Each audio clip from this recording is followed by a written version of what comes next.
السلام عليكم ورحمة الله وبركاته. النهاردة جبت لكم المعدية اتكو. حلقة السمك نفسها مش السوق، لا، الحلقة اللي بيتاخد منها جملة الجملة في السمك. بتروح بدري، بيبتدي الشغل من الساعة 7 تقريبا لغاية الساعة 10. بعد كده بتلاقي كل الحاجة اللي موجودة اللي مش حلوة. كل ما بتروح بدري كل ما بتقع في الحاجات الكويسة.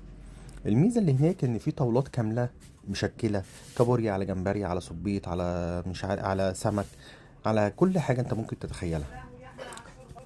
بيبقى فيه كل حاجة بقى متاحة. حابب تاخد حاجات كاملة، حاجات مشكلة، يعني الطاولة كاملة موجودة، الطاولة مشكلة كذا نوع على بعض موجود.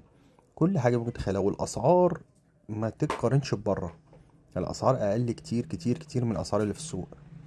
ويفضل لو اتنين تلاتة يتجمعوا في الحاجة عشان ما تبقاش تكلفة على حد لوحده. أتمنى يكون الفيديو عجبكم والشرح عجبكم، بالاشتراك وتفعيل زر الجرس ومتابعة كل جديد.